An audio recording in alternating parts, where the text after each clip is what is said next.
They were the ones who knew the mountains by their first names, the quiet sentinels, who opened the park gates at dawn and closed them at night, who could taste a storm hours before the sky darkened, who measured distance not in miles, but in the rhythm of their breath on a climb. Rangers, professionals, people who made wild places feel navigable. And then on ordinary days, on familiar trails, beneath blue, in different skies, some of them were simply gone. The first time I heard the radio call, I remember the silence afterward. It was not fear. It was confusion, the kind that spreads, slow and cold, when the facts refuse to behave. In one park, in broad daylight on a busy loop, a ranger steps off the path as if drawn by a thought and does not return. In another, a patrol boat drifts to shore, engine murmuring, gear neatly stowed, its operator nowhere on the wind-chopped river. In a third, a stormy night swallows the glow of headlights on a service road. A map is left behind, a dark line to a trail no one else admits exists. If these were stories told around a campfire, we might laugh them off as tall tales. But these are case files, stamped, dated, and unsolved. Tonight, we walk into those files. We do not bring speculation as a shield, and we do not promise easy answers. What we have instead is the uncanny choreography of details. A jacket placed just so beneath an old tree, dog teams that circle and circle as if the scent itself is confused, a motor that won't stop idling though its captain has vanished, headlights blazing into rain like a lighthouse with no keeper. We bring the voices of colleagues and families' voices that begin steady and end frayed. We bring the parks themselves, Mount Rainier in August, Skyline Trail buzzing with chatter and wildflower color, Tyler Park in the heavy, green heartbeat of May, the river swollen and quick, Sequoia wearing a storm like armor, its ravines darker than they seem. And when we run out of ground truth, we bring the echo of a question that will not quit, what hides in places we consider known. Our journey opens where the air is clean enough to ring, at the foot of a mountain that makes its own weather. August 1999, Mount Rainier National Park. Crowds, cameras, the crunch of boots on boardwalks, and a ranger named Jason, 10 years on the job, steady, patient. The sort who could talk a nervous hiker back from the wrong edge with a joke soft enough to land. He will take a few steps into a stand of firs and never be seen again. That is where we begin, not for shock value, but because the ordinariness of his day is the most frightening part. When mysteries arrive wearing the clothes of routine, they tend to linger. But this is not only a story of missing rangers. It is a story of absence as an active force, of places that rearrange themselves when we look away. Later, we will meet a patrolman on a kayak whose engine hums without him, and a veteran ranger who leaves a car running in bad weather, as if he plans to return in 30 seconds and somehow does not. We will step beyond the badge, too, into the wider archive, a bicycle on a quiet road with a bow and arrows scattered like punctuation, a brother glancing up and discovering a loved one has dissolved into the treeline, a child's cap placed neatly on a chair, as if by careful hands. These are not legends. They are coordinates in a pattern that refuses to call itself a pattern. Before we set foot on any trail, a promise, nothing important will be omitted. Nothing will be sensationalized beyond what the facts themselves already suggest. You will hear the steady tick of times and dates, the measured steps of official searches, the way dogs pull and then stall, the way helicopters scour and find only the dull glimmer of river water or the blankness of damp meadows. You will hear from colleagues who cannot stop running the day forward and backward, as if a different sequence of footsteps might reverse the ending. And you will feel, if we do our job right, the weight of the ordinary turning strange, the way a familiar landscape can become an answering machine that never picks up. If you are looking for monsters, you won't find them here. If you're looking for certainty, you won't find that either. What you will find is the sensation that we live alongside margins, edges, where a boot print should be and is not, where a trail of scent halts at the lip of a path like a sentence cut mid-word, where an object appears in a place it has no right to be. Perhaps there are explanations we have not learned to name, currents that lasso a body and keep every trace underwater, microbursts that press a person down and then erase the narrative in rain. Maybe an unmarked trail is not a conspiracy, but a fragment of memory, a path someone drew in hope and never walked. Or maybe it is something else entirely, a thing with no politics, no malice, only the blunt fact that our maps are human and the world is not. You do not need to believe in portals to understand why people invoke them. Sometimes a case refuses both accident and intent and leaves us with a third option, the unthinkable coincidence. A jacket folded precisely under a tree 3 miles from the last sighting. A boat that beaches itself with a whispering engine and gear arranged as if for inspection. Headlights shining into rain, doors locked. Fuel enough to idle for hours. A pen line on a map marking a trail that officially never existed. The sinister part is not that these things can't happen. It is that they rarely happen without a trace of the happening. So take a breath. Do what rangers do before they step off on patrol. Check your gear, clear your mind, make a plan, and be ready to change it. We will move case by case, season by season, without rushing. We will let the places speak first, because places always do. Mount Rainier will give us Jason's last hour on a sunlit loop, where warnings are gentle and vistas are loud. Tyler Park will hand us the quiet mathematics of a river patrol that returns without a man. Sequoia will make us sit in a car's warm cabin, the engine ticking, the wipers ready, the map unfurled, and ask us to explain why someone would step into storm-dark woods with the headlights burning behind him. And then, when we think we have heard enough, we will widen the circle. Olympic National Park, where a bicycle waits at the side of a road like a question with camping gear for punctuation. Yellowstone, where a man shares lunch with his brother and vanishes with his pack still at his feet. Shenandoah, where a family's picnic dissolves into a cap on a chair and a silence that changes everyone who hears it. Angel's Landing, where a voice is heard from nowhere and a man returns from something that has no name. These are not just chapters.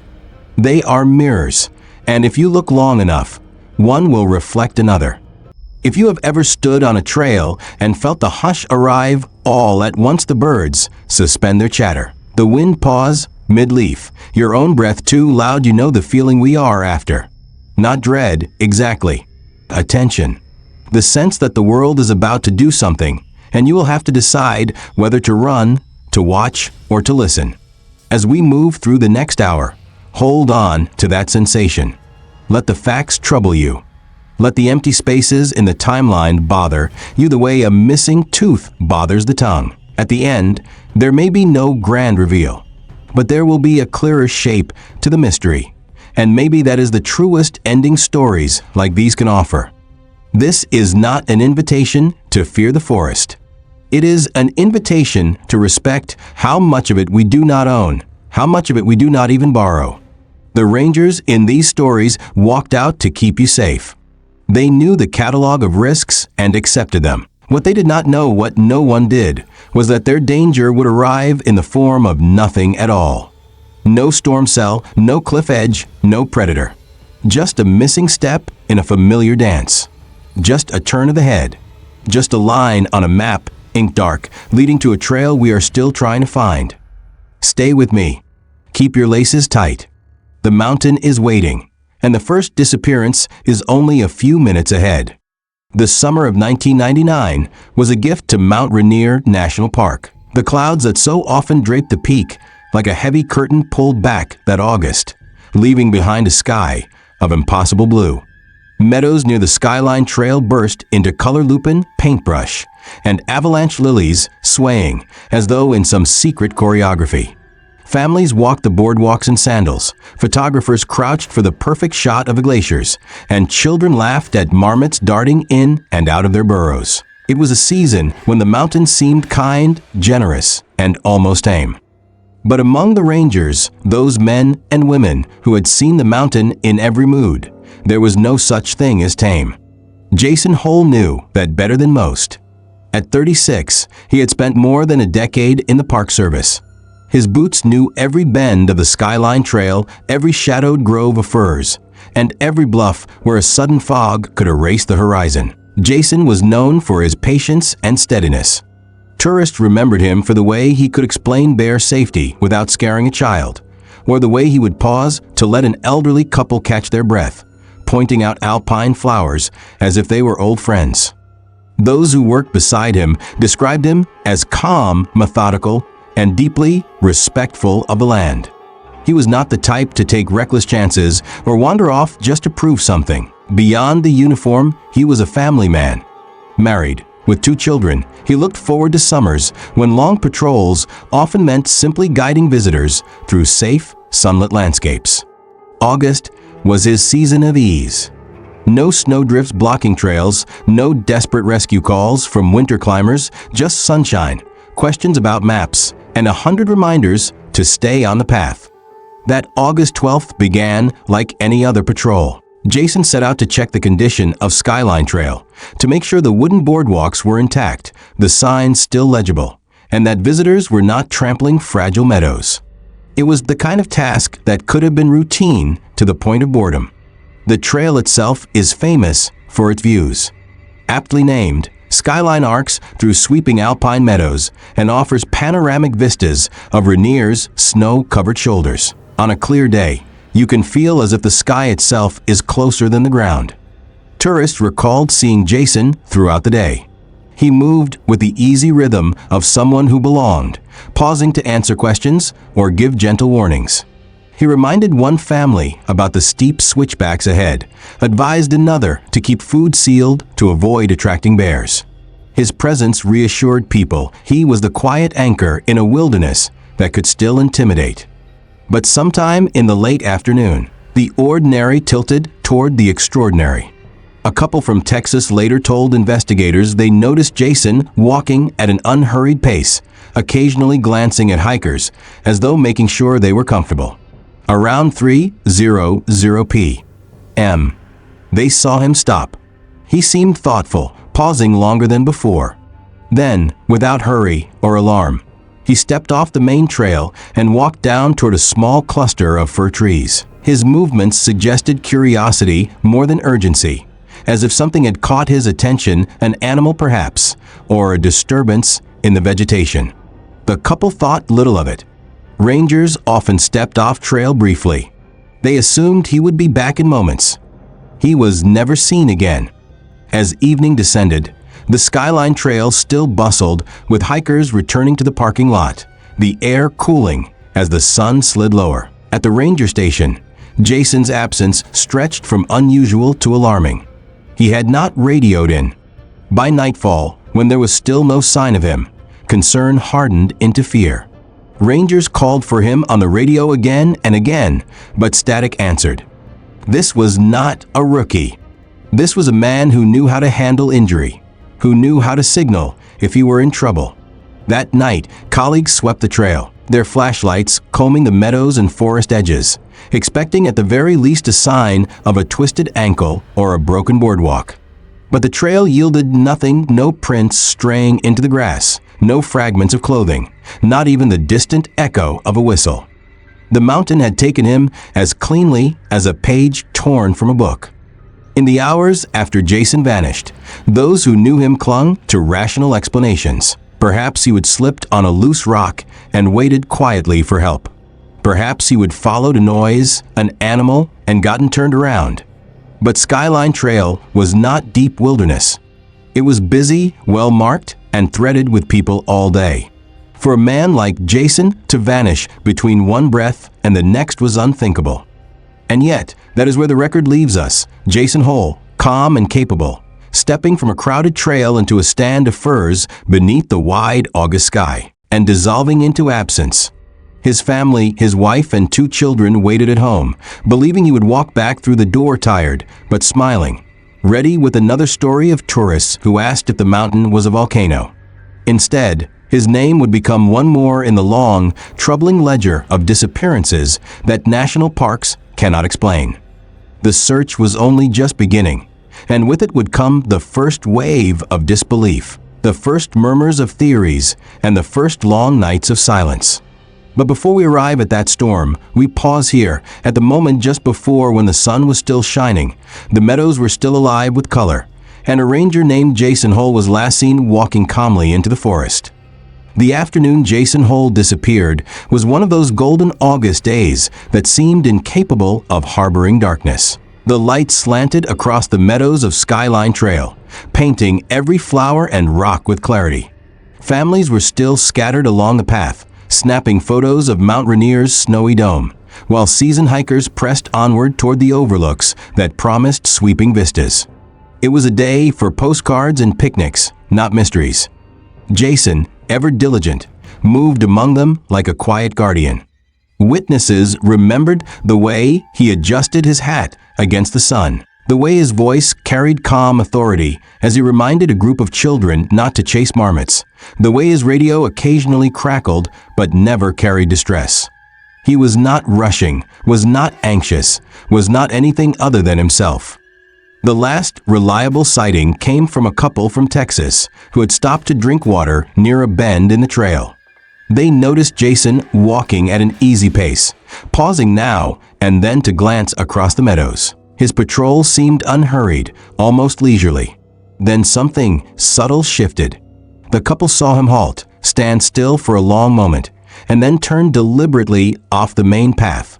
He began moving down a gentle slope toward a cluster of firs, his figure slipping in and out of shadow. The couple thought nothing of it. Perhaps he would seen a bird or a deer breaking cover. Perhaps he was checking on an unofficial path cut by careless tourists. There was no urgency in his stride, no sign of danger. They continued on, assuming the ranger would soon be back on the trail. But when the sun dipped lower and the shadows lengthened, Jason did not return. By early evening, hikers who expected to see him again found only silence. At the ranger station, the clock marked his absence. He had not radioed in since late afternoon, and by protocol, he should have checked back. His colleagues called for him over the radio, their voices steady at first, then edged with unease. No reply. By nightfall, the mountain had swallowed him whole. At first, the search was informal.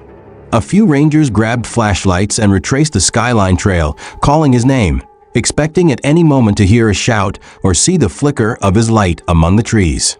Nothing. They widened the circle, peering into gullies, scanning meadows that glowed faintly under the rising moon. Still nothing. Jason was not a man prone to wandering without reason. He knew better than anyone how quickly the forest could disorient even the experienced. He carried a radio. He knew the landmarks. If he was injured, he would have found a way to signal. And yet there was only silence. When midnight passed with no sign, the reality settled like frost. This was not a case of someone delayed. Something inexplicable had happened. The next morning, the park launched a full search and rescue operation. Volunteers arrived, ropes and packs slung over their shoulders. Dog handlers led eager hounds along the trail, their noses pressed to the earth where Jason had last been seen. The animals caught his scent, noses twitching with recognition, and pulled forward. For a moment, hope stirred. But then, at the edge of the trail where Jason had stepped off, the dogs faltered. They circled once, twice, as though confused. They whined, pawed the ground, then looked back at their handlers as if asking for an answer. The trail simply ended. It was as if Jason had stepped not into a stand of firs, but into the air itself. Helicopters buzzed overhead, scanning meadows and ridges. Rangers beat through brush, checked ravines, shouted his name into canyons. The weather was still clear, the terrain forgiving. In such conditions, a body should have been found quickly. A footprint, a shred of fabric, a broken branch, something. But Mount Rainier gave them nothing. By the third day, disbelief hardened into dread. This was not how searches went. Normally, clues emerged even in tragedy, the scatter of gear after a fall, a trail of disturbed soil, a body caught in the undergrowth. Here, the silence was complete. Rangers whispered to one another that Jason's disappearance was too clean, too abrupt. For his family, his wife, His children, the silence was unbearable. His colleagues tried to reassure them, insisting he must be out there somewhere, maybe injured but alive. Yet each empty day carried the same cruel weight. The mountain was vast, but Jason was no ordinary tourist. If anyone should have left a trace, it was him. By the end of the first week, the official search was already beginning to fray. Helicopters had scoured every meadow. Dogs had circled until their paws were sore. Volunteers combed through terrain where a man could not have gone without leaving a mark, and still nothing. Not a boot print, not a radio crackle, not a single sign that Jason Hol had ever walked into those furs. The disappearance had begun to twist into something larger than a missing person case. It was becoming a question with no answer, a story whispered in the ranger station when the radios fell silent at night. How could a man vanish so suddenly, in broad daylight, on a trail filled with people? The mountain held its breath. The searchers pressed on. And Jason's family waited for news that never came. At dawn on the second day after Jason's disappearance, the search transformed from a hurried, anxious sweep into a full-scale operation. The kind of mobilization usually reserved for injured climbers on Rainier's upper slopes now unfolded on the meadows and forests of Skyline Trail. More than a dozen park employees and trained volunteers gathered in the ranger station, dividing maps into grids, plotting routes, and organizing teams. Each group carried radios, first aid supplies, and the growing weight of disbelief. The weather, for once, played in their favor. The skies were clear, the air sharp with glacier-cold wind, and visibility stretched for miles. Searchers could see their own shadows stretching across the trail as if mocking the absence of Jason's. They fanned out along the ridge, calling his name into the quiet. Jason Ranger Hol. The sound carried, but no echo answered. Dogs, eager and sharp, once again pressed noses to the ground. Handlers gave them Jason's uniform to scent, then released them onto the trail. The hounds bounded forward, tails high, until they reached the point where hikers last saw him step off into the firs. And then again confusion. They paced, circled, whimpered, then returned to the handlers as though the trail had been cut with a knife. A handler later admitted that the dog's behavior chilled him more than the silence. It was like the scent just evaporated, he said, as if the air itself swallowed it. Through that long day, searchers combed the forest. The Skyline area was not the dense, trackless wilderness of Rainier's harsher flanks. It was open meadows, scattered woods, places where even a careless hiker left bent grass or broken twigs. Yet searchers found nothing disturbed. Not a scrap of fabric snagged on a branch, not a broken sapling, not a single sign of struggle or misstep. By late afternoon, helicopters thundered overhead. Their blades whipped the alpine air, rattling the flowers in the meadows, as spotters peered down with binoculars. They scanned gullies, slopes, and outcrops, their eyes trained to catch the smallest anomaly, an orange jacket, a flash of movement. They saw only green forest and gray rock. For Jason's colleagues, the silence grew heavier with each hour. Many had searched for lost hikers before. They knew the rhythm of rescue operations, footprints discovered, belongings traced, the slow narrowing of possibilities. Here, the rhythm was broken. Each hour ended where it began, with empty hands. By the third day, fatigue set in. Volunteers slumped against trees, their voices hoarse from calling. Some rangers muttered theories they did not believe. Maybe Jason had fallen into a hidden crevasse, though none existed here. Maybe he had slipped into a stream and been carried away, though no water ran swift enough. The more they spoke, the more hollow the words sounded. Jason's family arrived at the park headquarters. His wife's face was pale, his children clutching her hands. They listened as officials explained the progress or lack of it through maps dotted with colored markers. The markers meant nothing. They marked only absence. His wife asked the only question that mattered. How could a man disappear on a sunny day with people all around and no one see anything? No one could answer.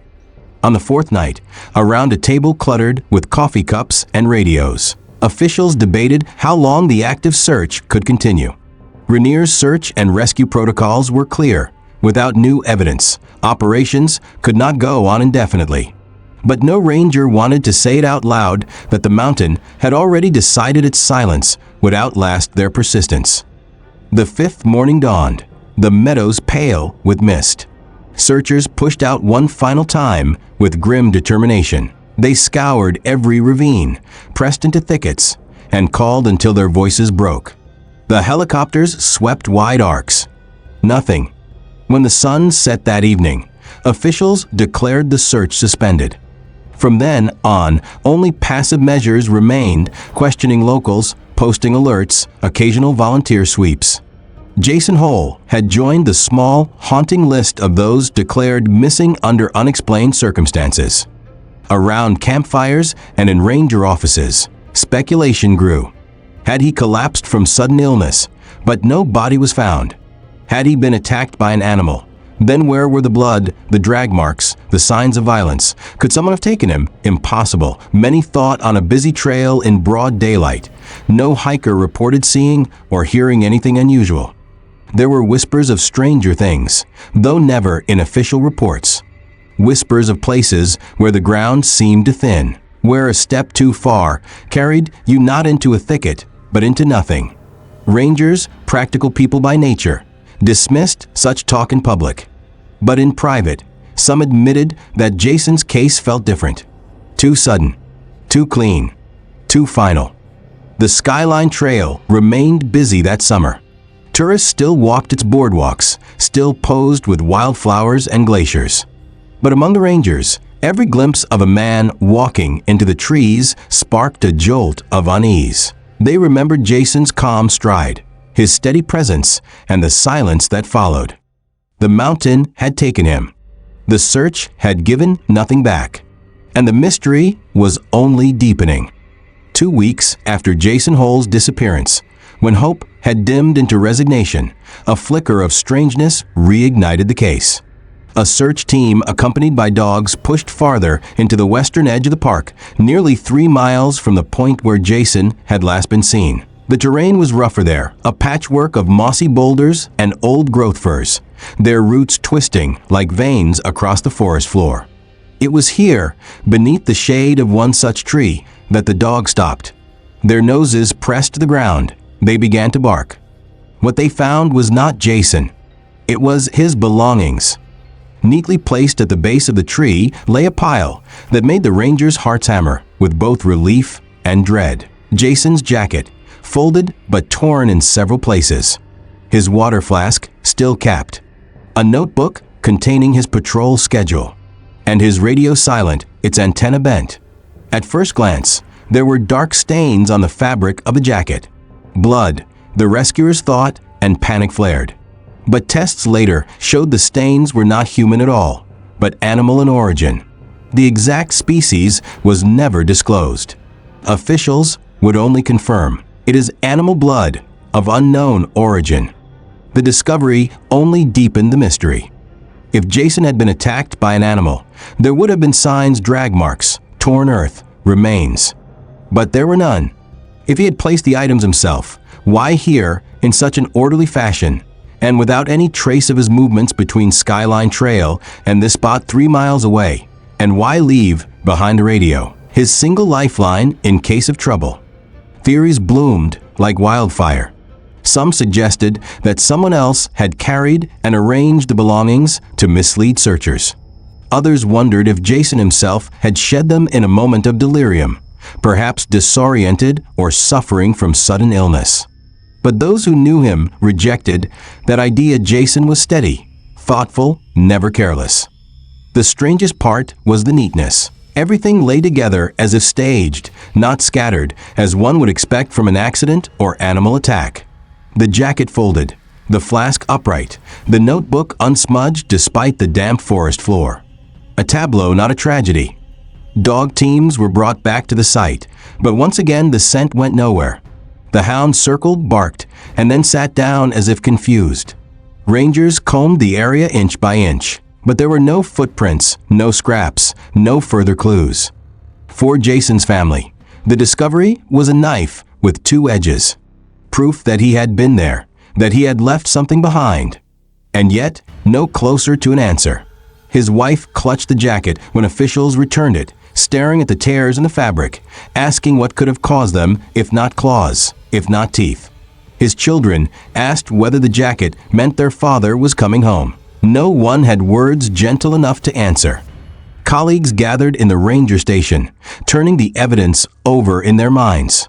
Had Jason wandered off in search of something? Had he stumbled into danger and somehow managed to escape only to vanish again? Was he alive somewhere, without gear, without contact, surviving in the wilderness he loved, or had the mountain itself hidden him, leaving behind only fragments as a cruel reminder?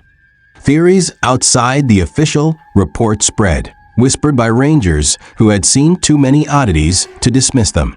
Some spoke of thin places in the forest, where sound died abruptly, where compasses quivered. Others wondered if Jason had encountered something or someone that did not want him found. A few mentioned the unsettling possibility that his belongings had been planted, but by whom and why? The official record, however, remained clinical. After 5 days of intensive searching and weeks of passive monitoring, officials declared the case unsolved. Jason Hol missing without trace. Last seen August 12, 1999, Skyline Trail, Mount Rainier National Park. Belongings recovered 2 weeks later. No evidence of foul play, case unresolved. But for those who had walked the trail with him, who had called his name into the fading light, the case was more than unsolved. It was unfinished, a sentence left hanging. Jason had stepped from a crowded path into the trees, and the forest had answered with silence. Then, weeks later, it had whispered back not with his voice, but with a jacket and a flask laid carefully at the foot of a tree. And then silence again. The questions grew heavier with each passing year. Did Jason lose consciousness and collapse somewhere unseen? But then why had his body never been found? Was he taken by accident, by intent? But in the bustle of that sunny afternoon, no one saw or heard anything unusual. Was he mauled by a cougar or a bear? But then, where was the evidence? Some even dared to suggest something stranger, something outside the limits of ordinary explanation, that Jason had encountered a phenomenon in the forest, something that bent the rules of presence and absence, that the belongings were not evidence, but echoes left behind by an event no report could ever capture. Whatever the truth, Jason Hol's disappearance became a story repeated around campfires and whispered in ranger stations, a reminder that even the most familiar trails can hold secrets. His family still waits, his colleagues still wonder, and Skyline Trail remains the same busy, beautiful, deceptively ordinary. But for those who know the story, walking there carries a weight. Every bend in the trail, every stand of firs seems to hold the memory of a ranger who walked calmly into the woods one sunny afternoon and never returned. The mystery of Jason Hol's disappearance might have stood alone, a single unsolved wound in the history of America's parks, but it did not. Years later, in a different state, under different skies, another ranger would vanish in a way that left rescuers shaking their heads and families demanding answers. It was May 2025 in Tyler State Park, Pennsylvania, a place known more for its rolling hills and quiet rivers than for danger. Spring had painted the park in deep greens, the air thick with the smell of fresh leaves and wet earth. Neshaminy Creek, winding like a restless vein through the park, was swollen from recent rains. Though never considered deadly, the water ran quicker and higher than usual, churning in brown turbulence that made casual paddlers cautious. Ranger Alef Campbell knew that river better than most. At 38, he had spent years patrolling its bends and eddies, logging countless hours on kayak and foot. Colleagues described him as methodical, conservative in judgment, the kind of ranger who would cancel a patrol rather than risk unnecessary danger. His reputation was for caution, not recklessness. On May 14th, just after dawn, Campbell prepared for what should have been another routine river patrol. He launched his bright yellow kayak onto Neshaminy Creek, planning to inspect the banks for debris or damage left by the swollen waters. Flooding had loosened trees and sent branches crashing into the river, creating hazards for unsuspecting tourists. The task was important, but hardly perilous, at least not for someone like Alef, who knew every twist of the current. He was scheduled to return by noon, but noon came and went, and the checkpoint radio remained quiet. At first, colleagues assumed he had simply taken longer than expected. But by mid-afternoon, the unease began to stir. Rangers contacted him by radio. No response. Then, reports began trickling in from visitors. An overturned kayak had been seen floating near the shore about a mile upstream. Search teams hurried to the location. What they found was unnerving. The kayak was not completely overturned, but tilted on its side, its bow wedged against a sandy bank. The motor was still running, humming faintly, as though waiting for its operator to return at any moment. Inside and around the kayak lay Alef Campbell's belongings. His life jacket, his backpack, his radio, his small supply of food and water, all neatly arranged, untouched, almost too orderly for an accident scene. There were no claw marks, no torn fabric, no splintered wood that might have suggested a struggle. Everything was intact, everything but the ranger himself. Rescuers shut down the idling engine and stared at the scene in silence. It did not add up. If Alef had capsized, why was his gear not scattered? Why had the kayak not drifted farther downstream? Why was the engine still on, purring like a machine waiting for orders that never came?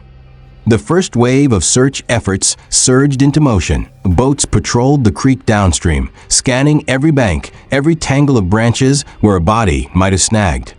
Drones hovered above, their cameras peering into muddy water and dense undergrowth. Dog teams sniffed along the shore, their handlers calling Alef's name again and again. But nothing. Even in accidents, water leaves evidence. A shoe drifting downstream. A torn strap caught on a branch. A ripple of clothing in the shallows. Yet in this case, there was only silence, only the too perfect scene of a boat that seemed almost staged. Colleagues whispered about the impossibility of it. If he went into the water, one said there should be something, anything. But there was nothing, no splash recalled by tourists, no sign of panic, no debris. The river was combed for days. 6 miles downstream, rescuers searched every bend, every jam of logs. Divers plunged into the murky depths, their beams slicing through brown water. They surfaced with shaking heads. Alef's family watched from the banks, their faces lined with hope turning to horror. His wife clutched the hands of their 2 children, eyes fixed on the water, as if sheer willpower might coax him back. He knew this river, she said again and again. He knew it. He would not make a mistake. Theories began to grow like weeds. Some insisted he had been swept away in a sudden surge, his body hidden somewhere deep in the tangled creek. Others suggested he had chosen to vanish, though those who knew him dismissed the idea. Alef loved his work, his family. There was no shadow of depression, no secret debts, no reason to disappear. Then there were those who whispered of stranger things, the 2 neat belongings, the humming motor, the absence of a single shred of evidence in a river that always leaves signs. It looks, one rescuer murmured, like he stepped out of the boat and kept walking. By the end of May, the official report came, missing, presumed drowned. The words sounded hollow even as they were printed. Nothing in the scene supported drowning, but nothing else fit. The case was filed away, the patrol boat hauled to storage, its engine silent now. Yet the questions remained. How does a man vanish from a boat with the motor still running? How does the water leave no trace, no scrap, no clue? Why did his belongings remain neatly arranged, untouched, as though waiting for him to come back? Tyler Park would continue to welcome hikers and paddlers, families and fishermen. But those who remembered Alef Campbell's disappearance would never look at the river the same way again. The sound of water lapping against the shore, the low hum of an engine, it all carried an echo now. An echo of absence. And for the rangers who searched that day, the memory of the 2 neat kayak remains like a riddle with no solution.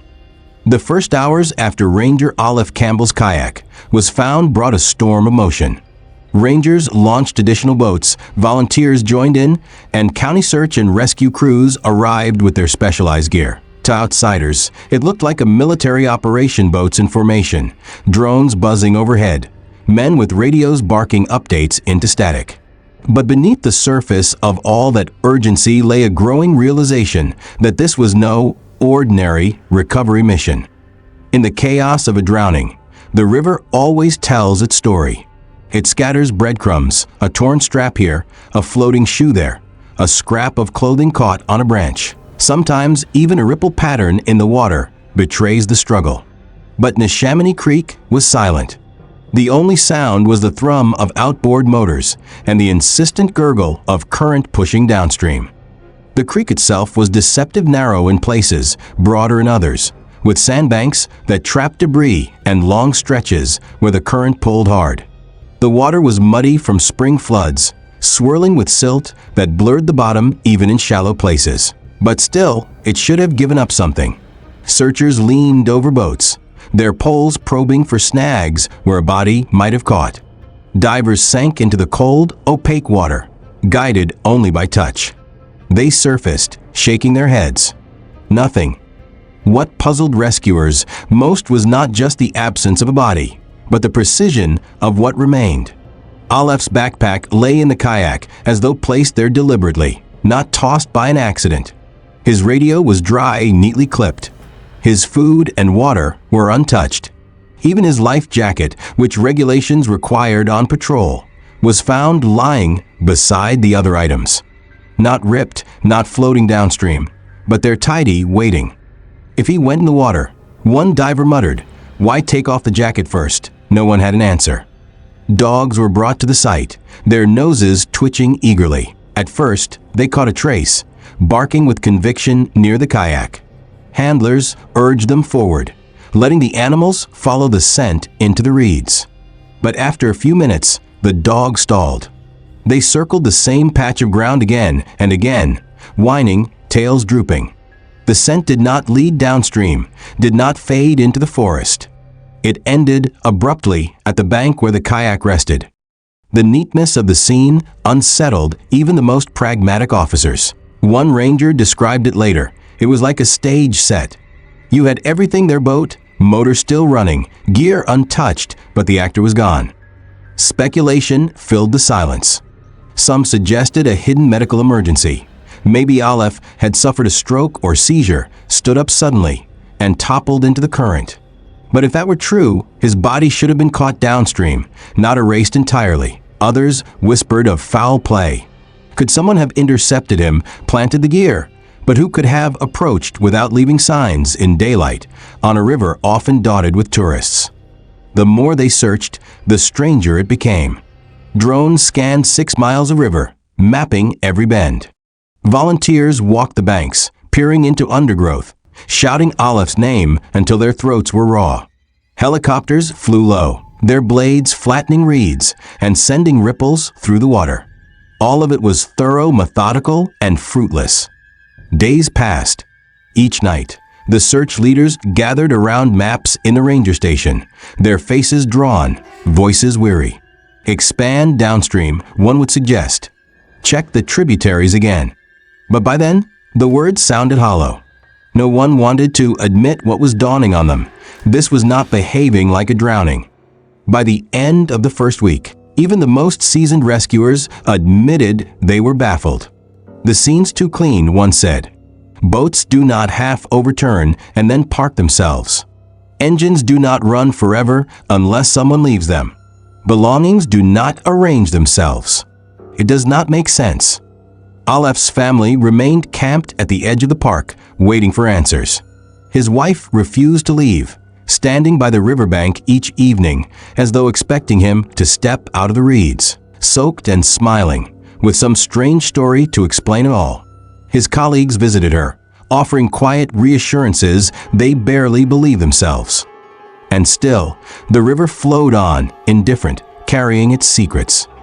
By the second week, the search dwindled.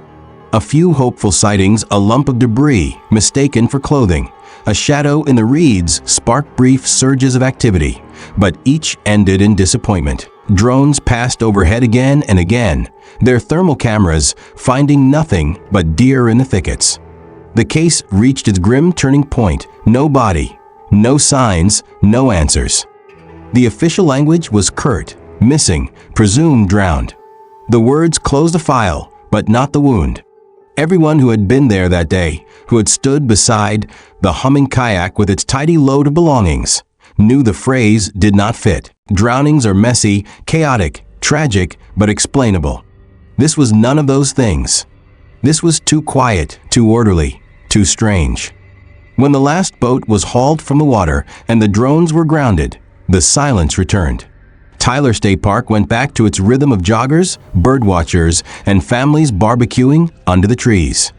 But for those who had searched, the sound of an engine humming over water became something uncanny, something they could not hear again without remembering the emptiness of that yellow kayak and the ranger who should have been guiding it. By the time the search for Alef Campbell entered its second week, the investigation had shifted from frantic hope to grim endurance. The creek had been combed so many times that rescuers began to wonder if they were retracing the same futile paths just to keep moving, just to keep the fear at bay. The contradictions became the central puzzle. A man disappears from a running kayak, yet leaves every essential tool behind. His gear is not scattered by the water, is not carried downstream, is not even damp. Instead, it waits in perfect order as though set down by a careful hand. And then there was the engine still murmuring when rescuers arrived, still idling like a patient machine. In accident reports, engines stall or choke when boats flip. Here, it hummed on, steady and eerie. If Alef had drowned, the body should have surfaced or at least left some trace downstream. If he had abandoned the boat intentionally, why leave the radio, the backpack, even the life jacket? Nothing matched the patterns rescuers knew by heart. Locals whispered about curses on the river, stories of strange eddies where time itself seemed to slow. An older fisherman swore he had once seen the water swallow logs whole, as if they slipped under the current and never came up. Most dismissed such tales as folklore. But in the wake of Alef's disappearance, even the skeptical rangers began to listen with quieter attention. The families of missing people always cling to explanations, even improbable ones, because silence is unbearable. Alef's wife rejected the presumed drowned conclusion outright. He would not just vanish, she told reporters through tears. If he had drowned, you would have found something. You would have found him. She refused to leave the park for weeks, lingering by the water with her children, their eyes scanning the current as if waiting for a familiar figure to break the surface. Inside the ranger station, the mood was no less haunted.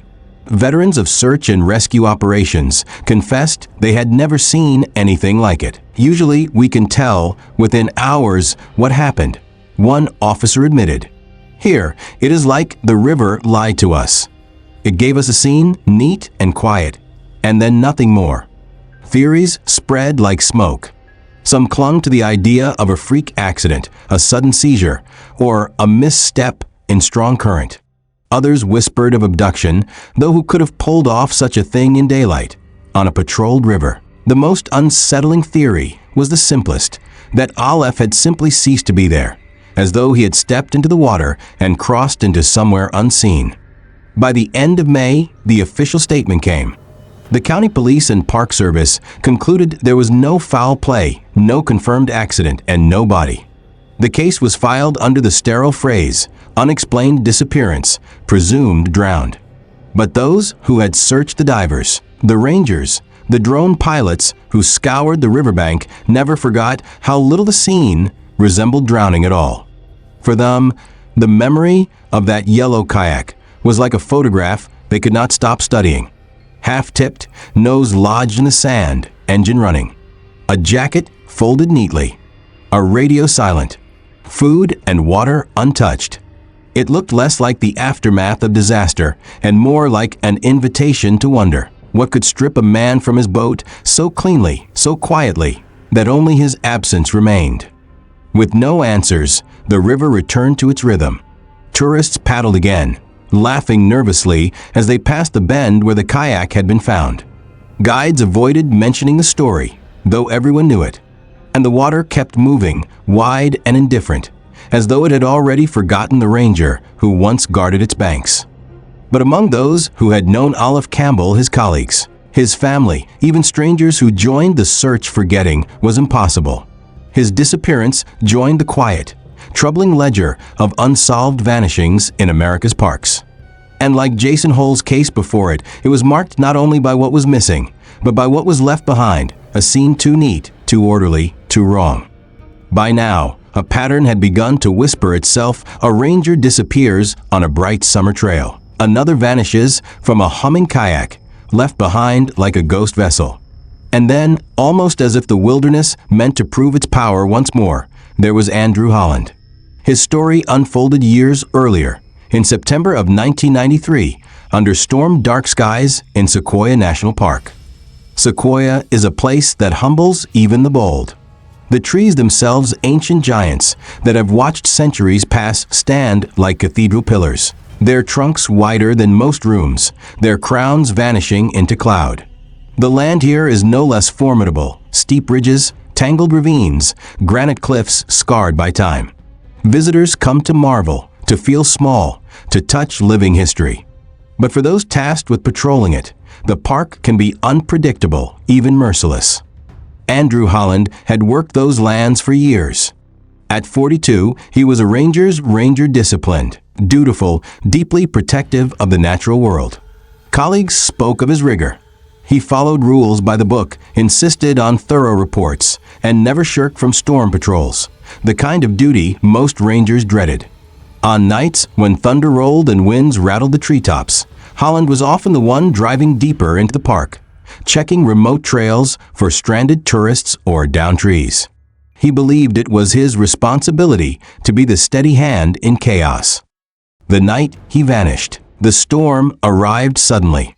Rain fell in bursts, drumming the forest floor. Lightning flashed across the ridges, brief and blinding. The wind gusted hard enough to make branches groan like ship masts at sea. Holland set out in his patrol vehicle, headlights cutting through the downpour, wipers working furiously. His task was routine: drive the internal service roads, check for hazards, ensure no visitors were stranded. He carried his radio, his maps, and years of experience. He never returned. The next morning, another ranger on duty noticed a vehicle idling by the side of an internal road. The engine was still running. The headlights glowed dim against the rain-soaked dawn. The taillights flickered faintly in the mist. The car itself was undamaged, parked neatly on flat ground, doors locked.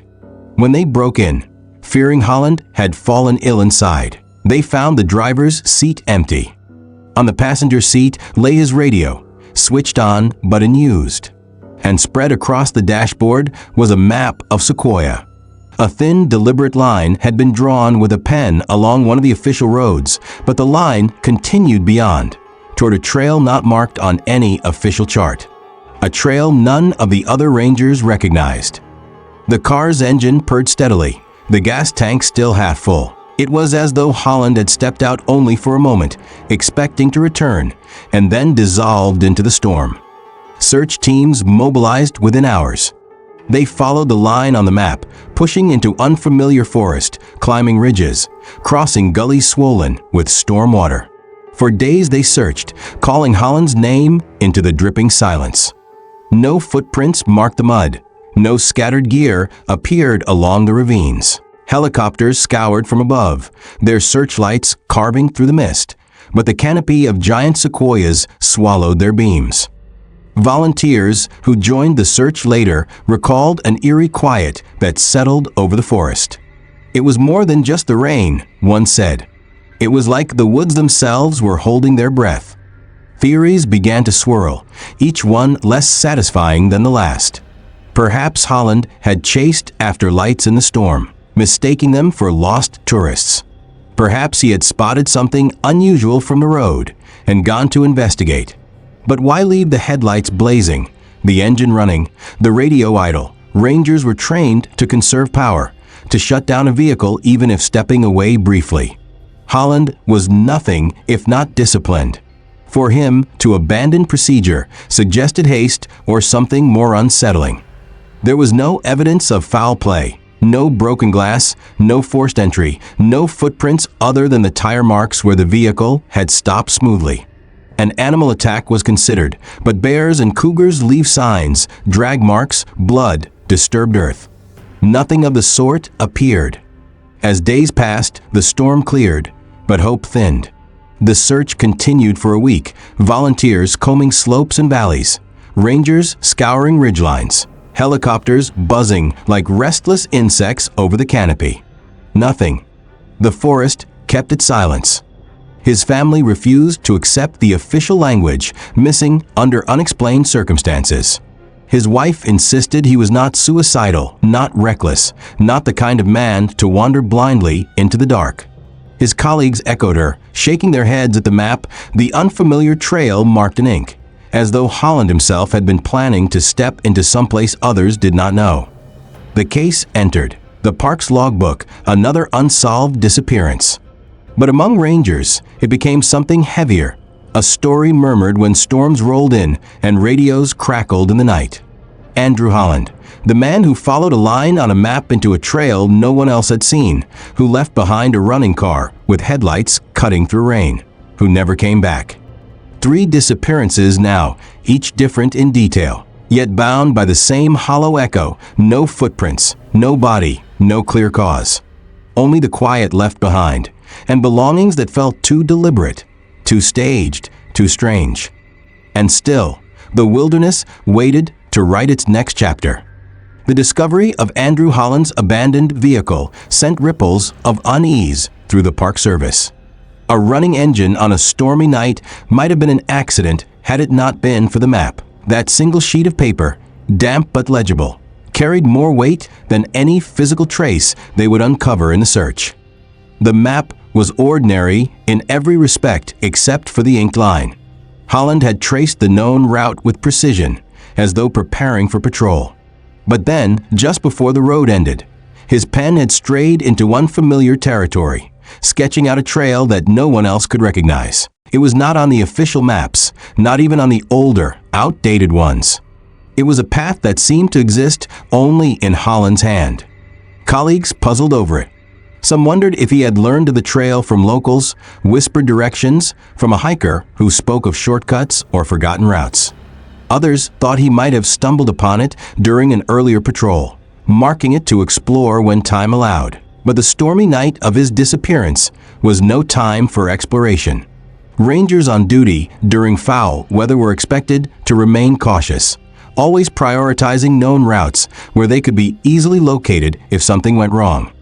The map was unsettling not only for its mystery, but for what it implied. Had Holland been drawn to this phantom trail by something he saw from the road, lights flickering between the trees? Perhaps mistaken for campers in need.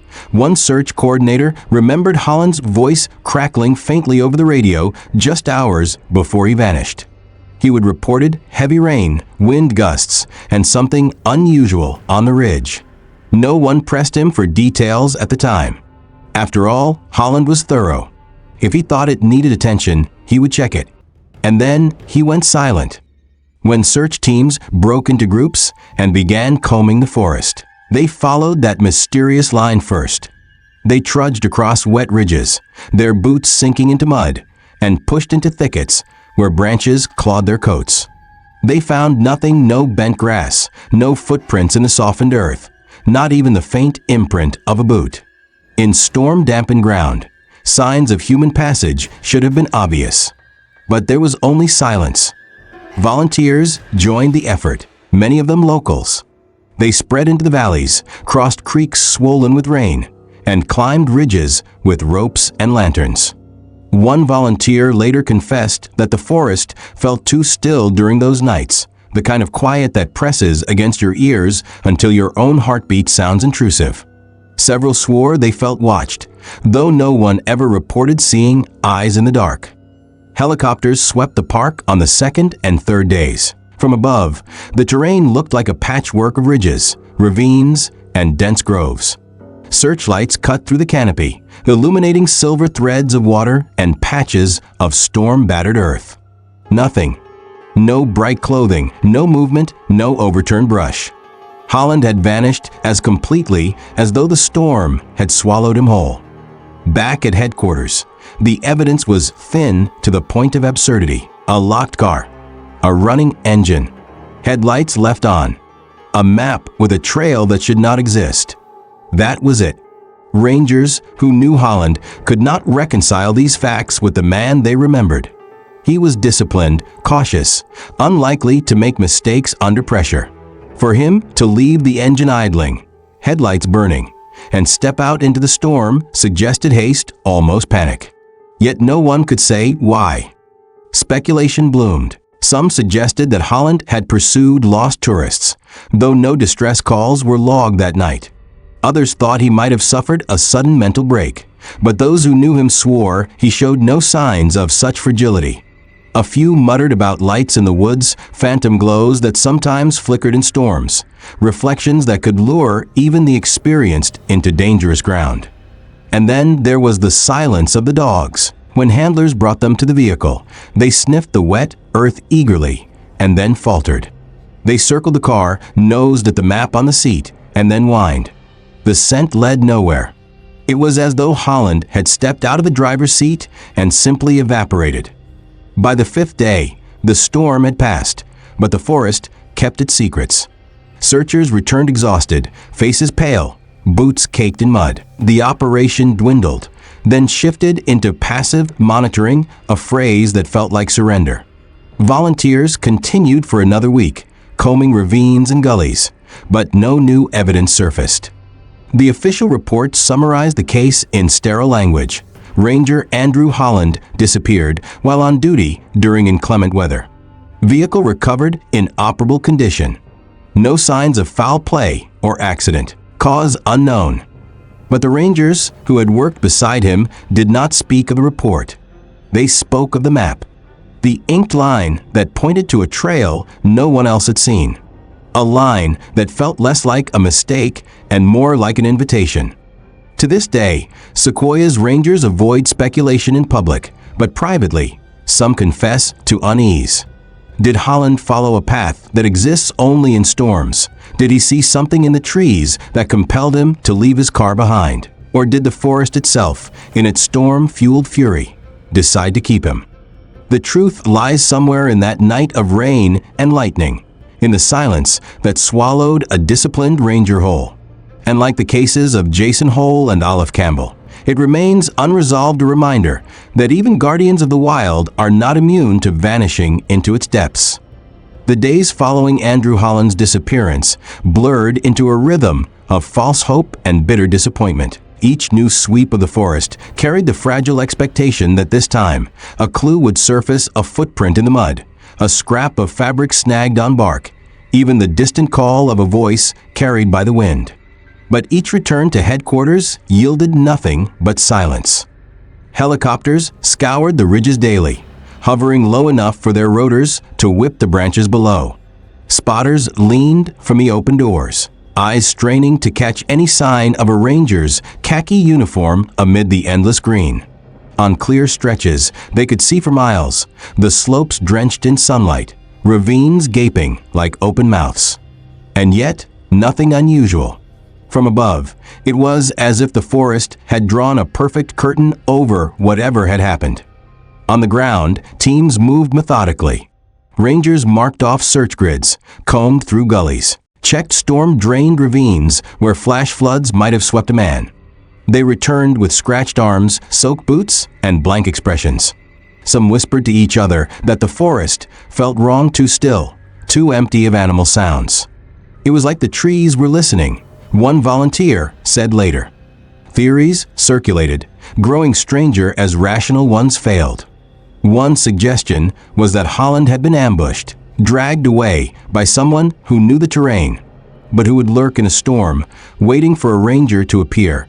And why leave the car untouched, the map unfurled on the dashboard?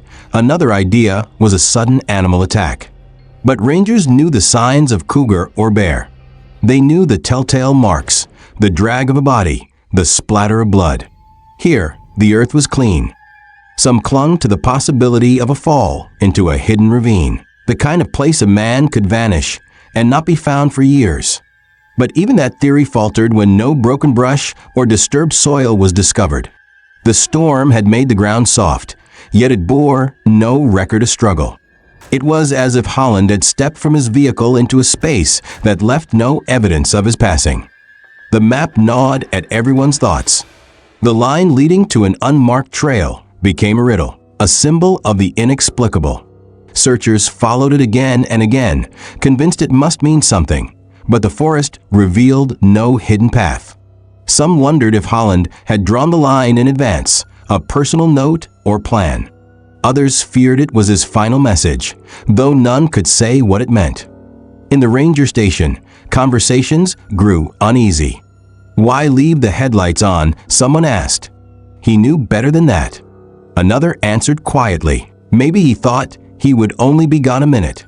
That detail haunted them, all the headlights blazing into rain, draining the battery, a decision that contradicted Holland's careful nature.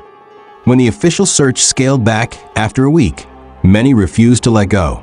His family organized volunteer groups, combing farther into the wilderness. They carried lanterns into the shadows of sequoias, their lights swallowed almost instantly by the towering trunks. Some reported feeling chills, a sense of being watched, though they admitted later it might have been fear. At last, after 2 weeks of relentless searching, officials conceded what they had dreaded from the start. Holland was gone. No body, no clothing, no gear. Just a car, an idle radio, and a map with an unfamiliar trail marked in ink. The official conclusion was careful. Circumstances that led to departure remain unclear. Further events unknown.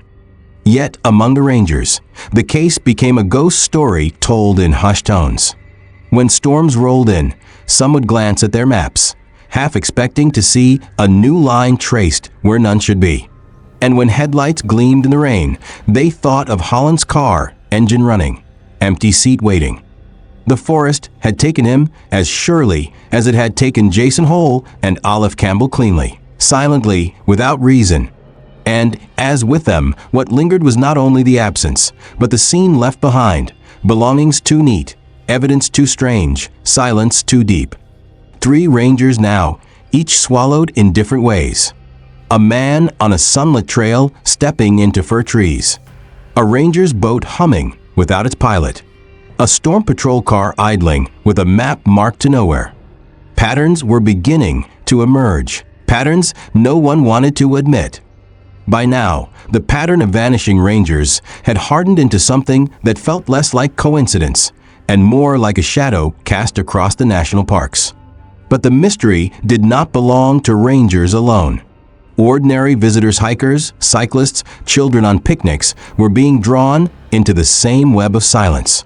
One such case erupted in 2017, far from Sequoia's storm and Rainier's sunlit meadows, in the brooding, rain-soaked forests of Olympic National Park in Washington. The Olympic Peninsula has always carried an air of secrecy. Its rivers rush with glacial water, its moss-draped trees create green cathedrals, and its mountains hide valleys so deep that some remain rarely trodden. Fog lingers there like a resident spirit, and even in spring, when wildflowers bloom, the forest feels ancient, untamed. It was into this landscape that a young man named Jacob Gray set out, a traveler seeking solitude in the wilderness. Jacob was only 22, a wiry, determined soul from Santa Cruz, California. He had grown up chasing the outdoors, cycling long miles, camping under stars, teaching himself how to live on little but resolve and curiosity. Friends described him as adventurous but not reckless, a young man with a quiet intensity, as if he were listening for something most people could not hear. His family loved him for his independence, but worried about the risks he took alone. In early April 2017, Jacob loaded his bicycle and a small trailer packed with camping gear and provisions. His plan was to pedal into Olympic National Park, following little traveled roads that threaded along rivers and rose into the foothills. He was well prepared: food, water, shelter, even a bow and arrows he carried for hunting or defense. To his family, it was just another of his long solo excursions, another chapter in a life defined by wilderness. On April 5th, he stopped in the small town of Port Townsend to buy supplies and check his route. He was last seen pedaling steadily toward the park, his gear rattling behind him in the trailer. By the next morning, his trail would end not with him, but with his belongings arranged in a way that baffled even seasoned rangers. Ranger John Bowie was patrolling the Sol Duc Hot Springs Road on April 6th when he spotted something unusual at the roadside. A bicycle leaned carefully against the trees. Behind it, a small camping trailer stood upright. Scattered on the ground were Jacob's bow and several arrows, as though they had been pulled from the trailer in a hurry. Inside, everything else remained neatly packed: tent, sleeping bag, food, water, personal documents. Nothing suggested panic, but the absence of Jacob himself hung over the scene like a chill. At first, rangers assumed he had gone briefly to the river for water or to relieve himself. But hours passed, and he did not return. The placement of the bow and arrows struck many as odd. Why remove them and leave them behind? Why not take them if he intended to venture farther into the forest? As the hours turned into a day, the unease grew. A search was launched, sweeping along the riverbanks and into the nearby woods. The Sol Duc River was icy and fast that time of year, swollen with snowmelt. The first theory was drowning. Perhaps Jacob had tried to fill a water bottle, slipped, and been pulled under. But thorough searches of the riverbed and banks revealed no clothing, no personal items, no disturbance. If he had fallen in, the river gave no sign of it. In the following days, the search expanded. Ground teams pressed deeper into the forest, calling his name until their voices went hoarse. Dog teams tracked faint scents that dissipated as quickly as they appeared. Helicopters scoured the valleys, their noise echoing off ridges, but from above the landscape looked endless and untouched. Jacob's family refused to let the search end. His father, Randy Gray, became the heart of the effort. He printed flyers, organized volunteers, and scoured the backroads himself, convinced his son was alive somewhere. Locals joined in, combing ravines, questioning hikers, and reporting rumors that always dissolved into nothing. Each day, hope clung stubbornly to the silence, only to be eroded by the passing hours. For more than a year, the park held its secret. Then in August 2018, long after most had given up, a group of volunteers stumbled upon human remains in a remote area near Lake Crescent, some 15 miles from where Jacob's bike had been left. Alongside the bones were fragments of clothing and gear, identifiable as Jacob's. The coroner confirmed what the family had dreaded and half expected: the remains belonged to him. Yet the discovery answered nothing. Why had Jacob abandoned his bike and trailer, his food and supplies, and set out on foot into some of the park's most forbidding terrain? How had he covered so much distance without proper equipment? Why had he chosen to leave everything that might have kept him alive? Theories sprouted. Some believed Jacob had suffered a sudden mental break, perhaps triggered by solitude. Others thought he might have chased after something: an animal, a noise, or some fleeting vision. A few, unwilling to accept ordinary explanations, whispered about stranger forces in Olympic's depths.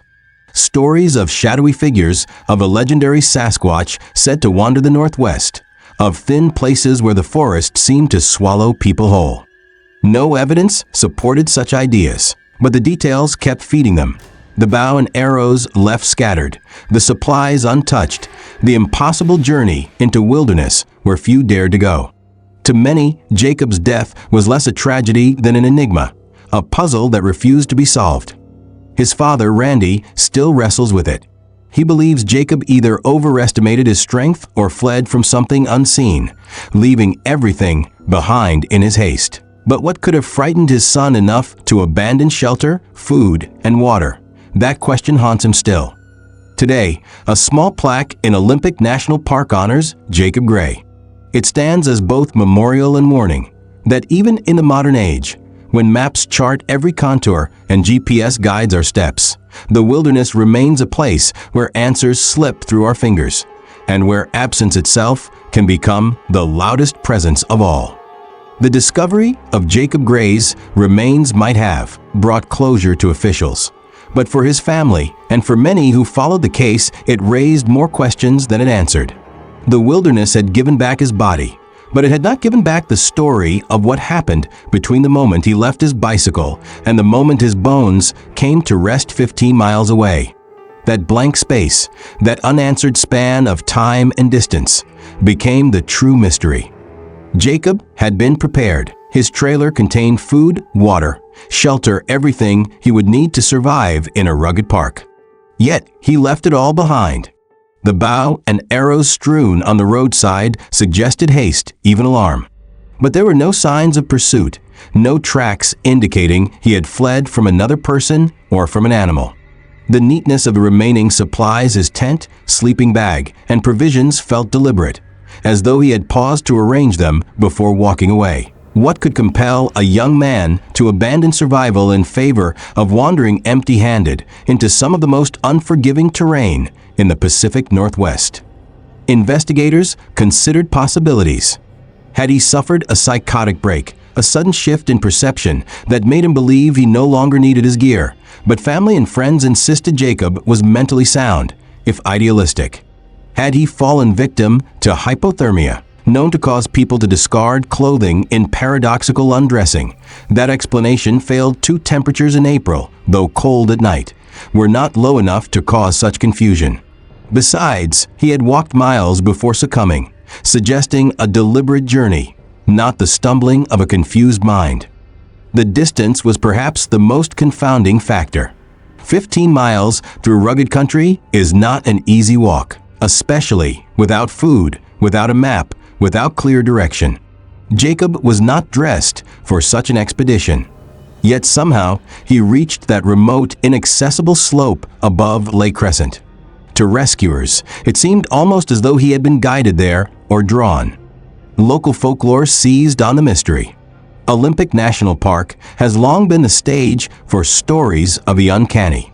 Legends of Sasquatch sightings linger in the region, tales of giant, shadowy figures moving silently among the trees. Some speculated that Jacob encountered something that terrified him enough to abandon his belongings and flee. Others suggested he was lured by what no one dared to define. Even among the searchers, there were unsettling accounts. A volunteer later admitted that while combing the ridges above Lake Crescent, he felt a sudden, inexplicable disorientation, as though the forest itself was shifting around him. The trees seemed to close in, he recalled, and the trail behind me did not look the same as when I walked in. Another spoke of a silence so deep it felt manufactured, as if the forest had swallowed its own sounds. The family clung to what they could. Jacob's father, Randy, refused to believe his son simply wandered to his death. He speculated that Jacob had encountered something, a threat, a presence that made him flee without thinking. He was not careless, Randy insisted. If he left his things, it was because he thought he had to. The tragedy was compounded by the fact that no one would ever know what that something was. The official cause of death was inconclusive, listed as undetermined due to condition of remains. The possibilities exposure, injury, exhaustion were mentioned, but none confirmed. Without evidence of violence, law enforcement closed the case. But for those who knew Jacob, the silence was unbearable. The boy who had loved nature, who had prepared so carefully, had been swallowed by it and left only the faintest trace behind. For many, Jacob's story became a parable about the unpredictability of the wild. The wilderness does not negotiate, does not care about preparation or optimism. It is beautiful, but it is also merciless. And yet, his disappearance carried echoes too strange to file away as simple tragedy. The abandoned bike, the scattered arrows, the deliberate walk into nowhere, the remains discovered in a place so far from logic that even seasoned rangers shook their heads. Jacob Gray's memorial plaque stands quietly in the park now. Visitors who stumble upon it might pause, read his name, and feel a chill. They may not know the story in detail, but they will sense the weight of mystery. To some, it is a reminder of respect for the forests, the rivers, the mountains that keep their secrets. To others, it is something darker, a suggestion that there are forces in those depths we have not yet named. And so Jacob joins the ledger of the missing, the inexplicable, the ones who stepped into the wilderness and left behind riddles instead of answers. His father still returns sometimes, walking the roads and trails where his son once pedaled. He says he does it not only for grief, but because the forest still owes us the truth.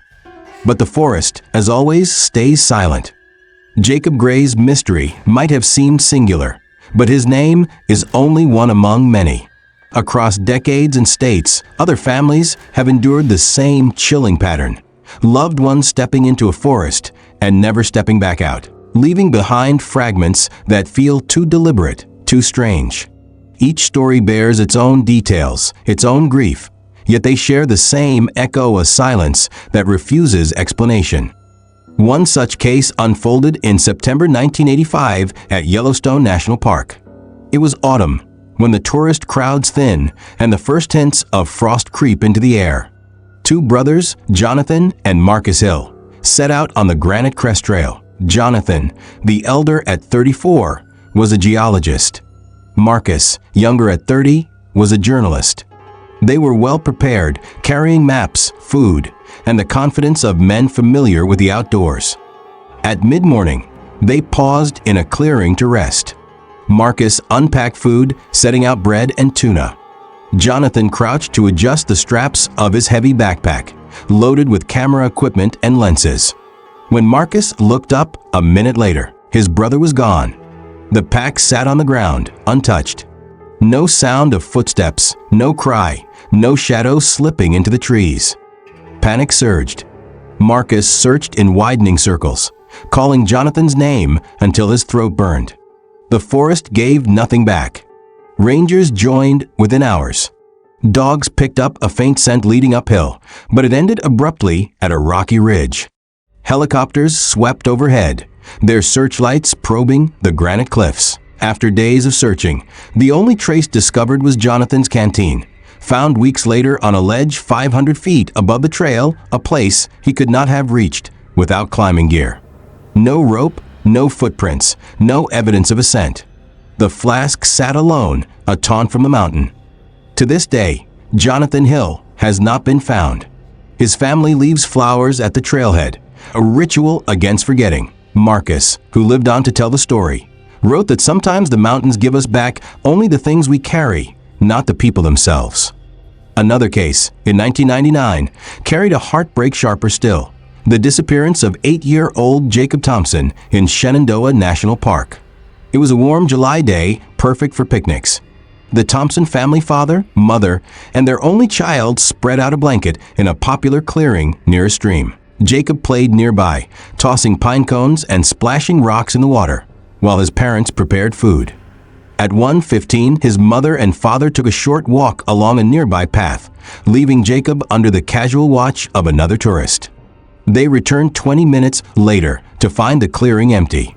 On the chair where Jacob had been sitting lay his baseball cap, neatly placed. No scattered toys, no signs of struggle, just the cap, as if someone had set it down carefully. Searchers combed the woods within minutes. Hundreds of volunteers poured into the park, shouting Jacob's name, while dogs traced fleeting scents that ended in mud after heavy rains. On the 7th day, hope flickered briefly when his dinosaur print shirt was found snagged on a branch 2 miles from the picnic site. Torn slightly, stained with rain and soil, but not blood, it raised more questions than it answered. There were no footprints nearby, no further trail to follow. The boy was never found. The cap on the chair and the shirt on the branch remain the only proof that Jacob Thompson entered the forest at all.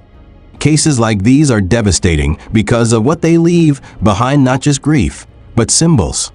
A canteen on an impossible ledge, a cap too neatly placed, a child's shirt fluttering in the rain. These fragments feel less like clues and more like riddles, as though the wilderness returns objects only to remind us that it holds the people. Families cling to them because they are all that remains. They become relics of loss, a jacket, a flask, a backpack. They are tangible in a way that memory is not, yet they offer no answers. Only questions. And questions multiply. How does a man vanish in front of his brother without a sound? How does a child disappear from a crowded picnic clearing in less than 20 minutes? Why are the few items found always discovered in places that defy logic, on ledges, in trees, in spots searched before? These are not isolated tragedies. They are part of a growing archive of disappearances across America's national parks, recorded not only in official reports, but in the whispered conversations of rangers and locals. Each case fuels speculation, animal attacks without evidence, kidnappings without suspects, disorientation without explanation. And in the absence of clarity, stranger ideas take root, unseen predators, folds in reality, places where the rules of time and space falter. For the families, the mystery is unbearable. Closure is impossible when the forest returns fragments but not truth. A cap on a chair, a canteen on a ledge, a shirt caught in a branch. To outsiders, they are just objects. To loved ones, they are unbearable reminders that someone was here and then was not. And so, the list grows: Jason Hol at Rainier, Alef Campbell at Tyler Park, Andrew Holland in Sequoia, Jacob Gray in Olympic, Jonathan Hill in Yellowstone, Jacob Thompson in Shenandoah. Each story different in detail, identical in absence. Each a wound in the ledger of the parks, an echo that will not fade. By the time investigators began to look at the cases together, the sheer strangeness of them formed a kind of pattern, not the tidy geometry of logic, but the uneasy symmetry of coincidence. Rangers vanished in the middle of daylight. On patrols they had walked 100 times.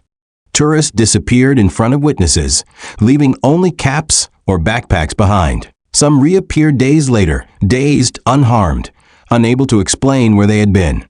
Others never returned at all, except through fragments: a flask perched on a ledge, a jacket folded at the base of a tree, a kayak engine humming on an empty river. There's a term search and rescue veterans sometimes whisper when official explanations run thin: the clean disappearance. These are not tragedies marked by chaos, no torn ground, no scattered gear, no panicked footprints clawing for safety.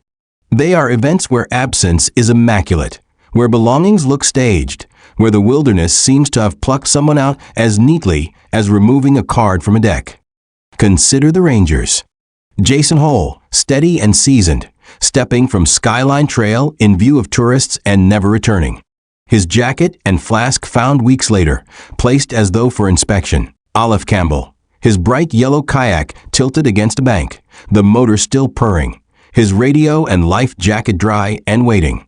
Andrew Holland, his patrol car idling in storm rain, headlights blazing, a map with a trail no one else had ever seen.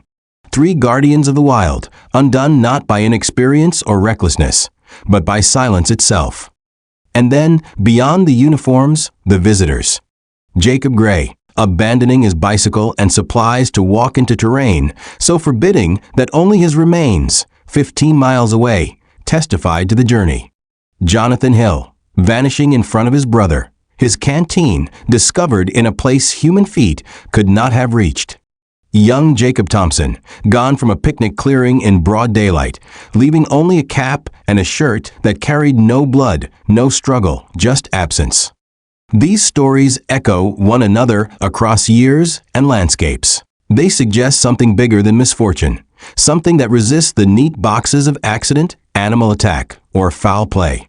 For some, the explanation is psychological: a sudden break, a moment of disorientation magnified by the wilderness. For others, it is environmental: microclimates, magnetic anomalies, the strange tricks of storm and stone. And then there are those who whisper of stranger things: portals, folds in reality, thresholds where a wrong step leads not deeper into the forest, but elsewhere. Skeptics dismiss such talk as fantasy. Yet it is worth asking why the same details repeat again and again. Objects placed too neatly, scenes too clean, disappearances too sudden.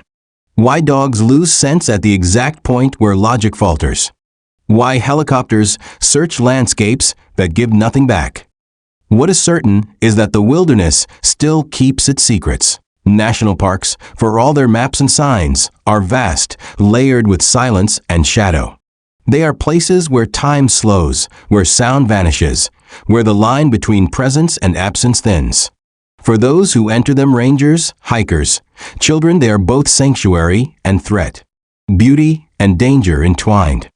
Perhaps the most haunting element is not the vanishings themselves, but the reminders left behind. A jacket folded, a radio silent, a child's cap on a chair.